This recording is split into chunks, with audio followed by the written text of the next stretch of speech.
جس کام سے اسلام نے منع نہیں کیا آپ کہتے ہیں کہ وہ کام کر لینا چاہیے، تو اسلام میں جنازے سے پہلے اذان سے منع نہیں کیا گیا اور عید سے جو اذان ہے عید کی اذان اسے منع نہیں کیا گیا، تو پھر بھی آپ یہ کام نہیں کرتے۔ آپ کہتے ہیں کہ جو جشن عید میلاد النبی سیلیبریٹ کرنا یہ فرض نہیں ہے، تو پھر جگہ جگہ پہ ایک شعر لکھا ہوتا ہے کہ نثار تیری چہل پہل پر ہزاروں عید ربیع الاول سوائے ابلیس کے جہاں میں سبھی تو خوشیاں منا رہے ہیں۔ رسول اللہ کے آنے پر جو خوشی نہیں کرتا وہ شیطان ہے۔ اگر اس سے بھی بڑا کوئی شعر ہے تو وہ بولنا چاہیے۔ اچھا ٹھیک ہے، اس میں خوشی کی بات ہوئی ہے، اس میں یہ بات نہیں ہوئی کہ سوائے ابلیس کی جہاں میں تو سبھی جھنڈیاں لگا رہے ہیں یا سبھی تو جلوس میں جا رہے ہیں۔ بھائی جھنڈیاں جلوس جو ہے یہ خوشی منانے کے طریقوں میں سے ایک طریقہ ہے۔ تو اس جب حضور کی وفات ہوئی تو چرند پرند جانور سب پریشان ہوئے، سب نے غم منایا، تو آپ 12 ربیع کو جشن کیوں مناتے ہیں؟ 3 دن کے بعد ختم، غم منائیں گے تو شریعت پکڑ کرے گی صحیح کہ مفتی صاحب اسلام میں 4 شادیوں کے بیان کے علاوہ اور بھی بڑا کچھ ہے جن کو سٹڈی کرنے کی حاجت ہے۔ جب بیان کھولو 4 شادیاں، جب بیان کھولو 4 شادیاں۔ یہ مرزا محمد علی جرمی ہے جو وہ کہتا ہے کہ طاور اس میں لکھا ہے کہ حضور کا جو ولادت مبارکہ کا دن ہے وہ 8 ربیع الاول۔ یار اے او بندہ جڑا ساڑھے بیساکھیاں تے ٹردا ہے پھر انہاں بیساکھیاں نو گالاں کڈدا ہے، انہاں نو برا کہندا ہے۔ باباؤں کے بابا امام اہل سنت امام احمد رضا خان فاضل بریلوی رحمہ اللہ کا ترجمہ کنز الایمان پڑھ کر یہ یوٹیوب پہ مشہور ہوا ہے۔ اچھا جی، اس نے مکینیکل انجینئرنگ کی ہوئی ہے، اس کو عربی کا کیا پتہ۔ السلام علیکم ورحمۃ اللہ وبرکاتہ۔ میرا نام جنید رضا ہے اور آج ہم خان صاحب کے اسٹوڈیو میں آئے ہوئے ہیں اور جشن عید میلاد النبی کا جو موسم بھی جاری ہے، تو آج ہم خان صاحب سے کچھ سوالات کریں گے۔ خان صاحب ہمیں پہلے یہ بتائیں کہ جشن عید میلاد النبی اس کی شرعی حیثیت کیا ہے اور جو لوگ اس کو سیلیبریٹ نہیں کرتے، اس کو مناتے نہیں ہیں، ان کے بارے میں کیا حکم ہے؟ بسم اللہ الرحمن الرحیم۔ سب سے پہلے تو میں آپ کو ویلکم کہتا ہوں اپنے اسٹوڈیو میں۔ آپ نے ہمیں ٹائم دیا، اللہ تعالیٰ آپ کو اس کا اچھا صلہ عطا فرمائے۔ جہاں تک بات ہے جشن عید میلاد النبی کی کہ اس کی شرعی حیثیت کیا ہے، جی رسول اللہ علیہ والسلام سے پوچھا گیا کہ آپ پیر شریف کا روزہ کیوں رکھتے ہیں، آپ ہر منڈے کو روزہ رکھتے ہیں، اس کی وجہ کیا ہے؟ یہ صحیح مسلم کی حدیث میں ہے۔ تو آپ علیہ السلام نے جواب دیا، اس لیے روزہ رکھتا ہوں کہ فیہ ولدت، اس دن میں پیدا ہوا تھا، یہ میری برتھ ڈے ہے۔ وفیہ انزل علیہ، اور اس دن مجھ پر قرآن نازل ہوا تھا۔ سبحان اللہ۔ تو اس وجہ سے رسول اللہ علیہ السلام نے اس دن کو روزہ رکھ کر منایا، اپنی برتھ ڈے، اپنی سالگرہ منائی۔ یہ ہے میلاد کی اصل، اس کا ثبوت۔ اب یہ الگ الگ طریقے ہیں، لوگ مختلف طریقوں سے میلاد کو مناتے ہیں، کوئی جھنڈیاں لگاتا ہے، کوئی جلوس کرتا ہے، جیسے جیسے وقت گزرتا ہے تو ایک پروفیشنل چیزیں آتی جاتی ہیں اور اس کے ساتھ جو ہے لوگ خوشیاں منا رہے ہوتے ہیں، لیکن اصل جو ہے وہ یہ حدیث ہے، یعنی اپنی سالگرہ منانا یہ ہمیں رسول اللہ صلی اللہ علیہ وسلم نے سکھا دیا کہ یہ جائز ہے۔ ٹھیک ہے، تو اب یہ ساتھ ساتھ جو چیزیں ایڈ ہوتی گئیں، اگرچہ حدیث میں لائٹیں، جھنڈے، جلوس نہیں ہیں، لیکن خوشی منانے کا ایک طریقہ ہے۔ اس طریقے پر اگر کوئی میلاد مناتے کوئی مسئلہ نہیں ہے۔ جہاں تک آپ کی بات ہے نا کہ جو لوگ نہیں مناتے تو ان کا کیا حکم ہے؟ بھئی جو لوگ خوش نہیں ہوتے اس پر کہ رسول اللہ دنیا میں تشریف لائیں، اس پر خوش نہیں ہوتے، وہ تو اپنے ایمان کی فکر کریں۔ جہاں تک بات ہے جھنڈے جلوس کی، تو یہ میلاد منانے کے خوشی کرنے کے طریقوں میں سے ایک طریقہ ہے۔ اب اگر کوئی جھنڈے جلوس نہیں کرتا لیکن خوش ہوتا ہے رسول اللہ علیہ السلام کے آنے پر، جشن کرتا ہے، اس کو بدعت نہیں کرتا، اس پہ فتوے نہیں لگاتا، تو کوئی مسئلہ نہیں۔ پوری زندگی وہ جھنڈیاں نہ لگائے، جلوس میں نہ جائے، کوئی مسئلہ نہیں ہے، لیکن رسول اللہ علیہ السلام کی ولادت پر خوش ہونا، جشن کرنا، اس کو بدعت کہنا اور کہنا کہ یہ ثابت نہیں ہے، تو یہ بندہ مجرم ہے۔ صحیح ہو گیا۔ اچھا خان صاحب ایک اور سوال یہ بتائیں کہ جس کام سے اسلام نے منع نہیں کیا تو وہ آپ کہتے ہیں کہ وہ کام کر لینا چاہیے، تو اسلام میں جنازے سے پہلے اذان سے منع نہیں کیا گیا اور عید سے جو اذان ہے عید کی اذان اسے منع نہیں کیا گیا، تو پھر بھی آپ یہ کام نہیں کرتے؟ بھائی عید کی اذان کا جہاں سے تعلق ہے نا، تو عید کی اذان سے ہمیں شریعت نے منع کیا ہے۔ آپ صحیح مسلم اٹھا کے دیکھیں، حدیث میں آیا ہے کہ لا اذان للصلاۃ یوم الفطر، عید الفطر کے دن نماز کے لیے کوئی اذان نہیں، عید کی نماز کی کوئی اذان نہیں۔ لا، یہ لا عربی کا لفظ ہے، جب لا آ گیا تو شریعت نے روک دیا، منع کر دیا۔ جب منع کر دیا اس لیے ہم عید کی اذان نہیں دیتے، اور میلاد رسول اللہ علیہ السلام سے چونکہ شریعت نے منع نہیں کیا اس لیے ہم کرتے ہیں۔ رہی بات نماز جنازہ کی کہ اس کی اذان کیوں نہیں دیتے، تو اس کی اذان اس لیے نہیں دیتے کہ نماز ایک ایسی عبادت ہے جس میں رکوع بھی ہوتا ہے جی سجود بھی ہوتے ہیں، اس میں قعود بھی ہے، قیام بھی ہے، نماز اسی کو کہتے ہیں نا، جی جی ٹھیک ہے.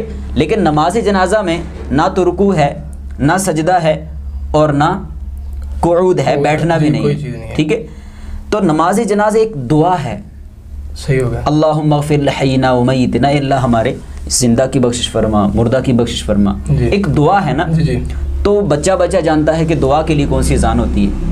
نماز جنازہ کے لیے جو نماز کا ورڈ یوز کرتے ہیں یہ حقیقی طور پر نہیں، یہ مجازی طور پر ہے. اچھا خان صاحب، ایک اور سوال ہے کہ آپ کہتے ہیں کہ جو جشن عید میلاد النبی سیلیبریٹ کرنا یہ فرض نہیں ہے، تو پھر جگہ جگہ پہ ایک شعر لکھا ہوتا ہے کہ نثار تیری چہل پہل پر ہزاروں عید ربیع الاول سوائے ابلیس کے جہاں میں سبھی تو خوشیاں منا رہے ہیں.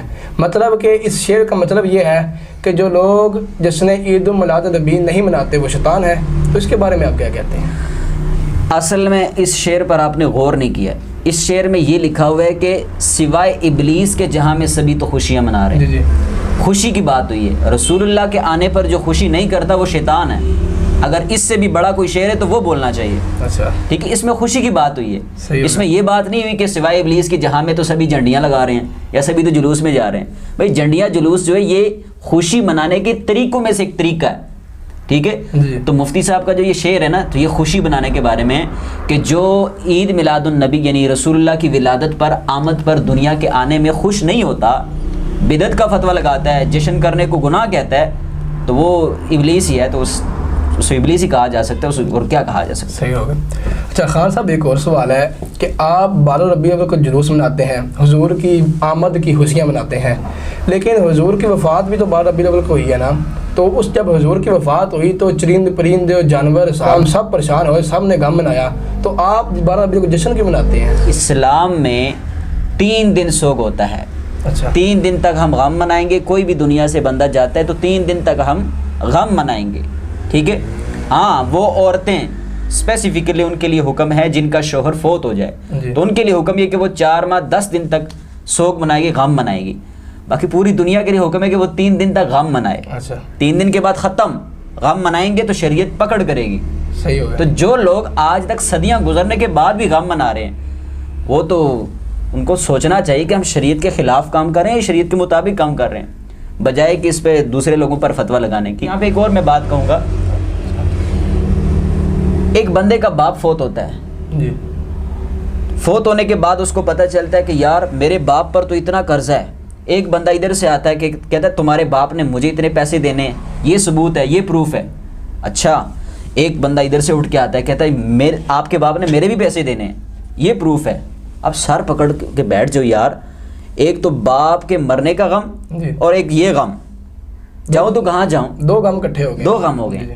لیکن اس کے الٹ کر لیں آپ. اچھا کہ آپ کا باپ فوت ہو گیا ہے. فوت ہونے کے بعد آپ کو پتہ چلتا ہے میرا باپ تو بہت کچھ چھوڑ کے گیا ہے. جی جی. فلاں جگہ بھی اس کی زمین ہے، فلاں جگہ بھی اس کا پیسہ رکھا ہوا ہے. ٹھیک ہے. اور وہ مجھے مل بھی جائے گا. تو آپ کو وقتی طور پر باپ کے مرنے کا غم تو ہوگا، لیکن کچھ دنوں بعد جب سوگ کے دن ختم ہوں گے آپ باپ کو بار بار یاد کریں گے، باپ کو دعائیں دیں گے. یار میرا باپ کتنا اچھا تھا، کتنا میرے لیے سوچ کے گیا تھا، جی. کتنی چیزیں میرے لیے چھوڑ کے گیا. ٹھیک ہے. تو بلا تشبیہ و تمثیل میں کہوں گا کہ جس نبی کے بارے میں اللہ نے یہ فرمایا کہ النبی اولا بالمؤمنین من انفسہم، نبی مومنوں کی جان سے بھی ان کے زیادہ قریب ہے. تو ان کا ہم پر اتنا حق کہ وہ دنیا سے گئے ہیں، بجائے اس کے یہ کہ ہم ان کا غم منائیں. ہمیں یہ کرنا چاہیے کہ ہم بار بار ان کا تذکرہ کریں، ان کے فضائل بیان کریں، کمالات بیان کریں، ان کو یاد کریں. ہمارے نبی ہمیں قرآن دے کر گئے ہیں، ہمیں ایمان دے کر گئے ہیں، ہمیں اتنی نعمتیں رب سے دلوا کر گئے ہیں. 50 نمازوں کے بجائے ہمیں 5 نمازیں دلوائی ہیں. تو یہ چیزیں سوچنی چاہیے بجائے اس کے کہ ہم غم منانا شروع کر دیں. صحیح ہو گیا. انجینئر مرزا محمد علی جرمی ہے جو وہ کہتا ہے کہ اعلیٰ حضرت ہمارے جو فتاوی اس میں لکھا ہے کہ حضور کا جو ولادت مبارکہ کا دن ہے وہ 8 ربیع الاول کا ہے. تو آپ اس کے بارے میں کیا کہتے ہیں؟ یار اے او بندہ جڑا ساڑھے بیساکھیاں تے ٹردا ہے پھر انہاں بیساکھیاں نو گالاں کڈدا ہے. انہاں نو باباؤں کے بابا امام اہل سنت امام احمد رضا خان فاضل بریلوی رحمہ اللہ کا ترجمہ کنز الایمان پڑھ کر یہ یوٹیوب پہ مشہور ہوا ہے. اچھا اچھا جی. اس نے مکینیکل انجینئرنگ کی ہوئی ہے، اس کو عربی کا کیا پتہ. میں تو اس سے یہ پوچھوں گا کہ آپ کے پاس کیا دلیل ہے کہ اعلیٰ حضرت نے قرآن کا ترجمہ درست کیا ہے؟ آپ کے پاس اس کی کیا دلیل ہے؟ بقیہ سارے کام غلط ہیں تو یہ وہ ترجمہ بقیہ سارے کام آپ اس پر تنقید کرتے ہیں اور یہ کام آپ کہتے ہیں کہ نہیں اس کیونکہ آپ اس سے فیمس ہو رہے ہیں اس لیے. اچھا تو جہاں تک فتاوی رضویہ میں 8 تاریخ کی بات لکھی ہوئی ہے، یہ لوگوں کے سامنے روتا ہے جی میرے کلپ کاٹتا ہے میرے کلپ کاٹتا ہے. تو اس نے جو اعلیٰ حضرت کا کلپ کاٹا ہے فتاوی رضویہ سے، اعلیٰ حضرت نے مختلف علماء کے مختلف اقوال لکھے ہیں. اعلیٰ حضرت نے فرمایا کہ ایک عالم کہتا ہے کہ نبی علیہ الصلوۃ والسلام کی پیدائش جو ہے نا 12 تاریخ کو ہی ہے، ایک عالم کہتا ہے کہ 2 تاریخ کو ہے، ایک عالم کہتا ہے 7 تاریخ کو ہے، ایک عالم کہتا ہے نہیں 13 تاریخ کو ہے، ایک عالم کہتا ہے 17 تاریخ کو ہے، ایک عالم کہتا ہے 22 تاریخ کو ہے. تو مختلف علماء کے مختلف تحقیقات اعلیٰ حضرت نے بیان کیے. اب درمیان میں سے میں ایک اٹھا کے امت کے سامنے بیان کر دوں، بتائیے کہاں کا انصاف ہے؟ یہ تو غلط بات ہے. ٹھیک ہے، تو اعلیٰ حضرت نے آخر میں اتھینٹک کول بھی لکھا ہے جو سب سے زیادہ مشہور ہے، جو کتابوں سے اخذ کیا گیا ہے، جو سب سے زیادہ چلتا ہے اور جس کا سب سے زیادہ اعتبار کیا جاتا ہے اور جو سب سے زیادہ مشہور ہے وہ 12ویں تاریخ ہے. یہ اعلیٰ حضرت نے فتاوی رضویہ 26 جلد میں لکھا ہے. لیکن شرارت کرنی ہوتی ہے اور فرقہ واریت پھیلانی ہوتی ہے، پھر اس قسم کی حرکتیں کرتے ہیں. ٹھیک ہو گیا. اچھا کراچی کے ایک مفتی صاحب ہیں، ان کا کلپ بہت وائرل ہو رہا ہے کہ وہ کہتے ہیں کہ 12 ربیع الاول کو حضور کی ولادت ہوئی ہے، تو اس کے بارے میں کوئی صحیح حدیث بھی ہے؟ میں مفتی صاحب کو یہ عرض کروں گا کہ مفتی صاحب اسلام میں 4 شادیوں کے بیان کے علاوہ اور بھی بڑا کچھ ہے جن کو سٹڈی کرنے کی حاجت ہے اور امت کے سامنے بیان کرنے کی حاجت ہے. جب بیان کھولو 4 شادیاں، جب بیان کھولو 4 شادیاں، اور منبر رسول پر بیٹھ کر جوکس سنانا عوام کو. ٹھیک ہے، تو بھئی اور بھی بڑے آپ اپنا علم یہ دیکھیں کہ یہ پتہ کوئی نہیں کہ نبی علیہ السلام کی ولادت کی تاریخ کیا ہے. اچھا یار جب محدثین کو نہیں پڑھنے، مورخین کو نہیں پڑھنا، کم از کم اپنے بڑوں کو تو پڑھ لیتے. مولانا اشرف علی تھانوی جو ان کے، انہوں نے سیرت خیر العباد فی عید المیلاد اس کتاب کے اندر 12 تاریخ لکھی ہے. اچھا. اور ان کے جو بڑے ہیں اپنے مفتی شفیع عثمانی جو مفتی تقی عثمانی کے والد ہیں، انہوں نے اپنی کتاب سیرت خاتم الانبیاء کے اندر 12 تاریخ لکھی ہے. اور ان کے جو شیخ الہند ہیں مفتی محمود حسن دیوبندی، انہوں نے اپنی کتاب گلدستہ سلام کے اندر بھی 12 تاریخ لکھی ہے. اچھا. کتنی کتابوں کے اندر جو ہے یہ بات مینشن ہے، لیکن حضرت کو یہ نہیں پتہ. تو آپ نے اگر میلاد نہیں کرنا، میلاد نہیں ماننا، اس کو بدعت کہنا ہے، جی ٹھیک ہے تو کہیں، لیکن امت کو اس طرح سے گمراہ تو نہ کریں. جی جی ایک کامن سینس کی بات ہے کہ ہر بچے کو پتہ ہے کہ نبی علیہ السلام کی ولادت 12 تاریخ کو ہے اور آپ امت کو کہتے نہیں کوئی صحیح حدیث ہی نہیں ملتی. ٹھیک ہے، ابن کثیر کے السیرۃ النبویہ کتاب ہے، اس میں پوری سند کے ساتھ ہے اور انہوں نے اس قول کو مشہور قرار دیا کہ نبی علیہ الصلوۃ والسلام کی ولادت 12 تاریخ کو ہے. اور سند کے ایک راوی کا میں ذمہ دار ہوں اس کی توثیق کا. ٹھیک ہے. تو ناظرین آج یہ کچھ سوالات تھے جو ہم نے خان صاحب سے کیے، تو امید ہے کہ انہوں نے جواب بھی تو دیے ہیں تو آپ کو سمجھ بھی آ گئی ہوگی. دعا ہے اللہ تعالیٰ عمل کرنے کی توفیق عطا فرمائے.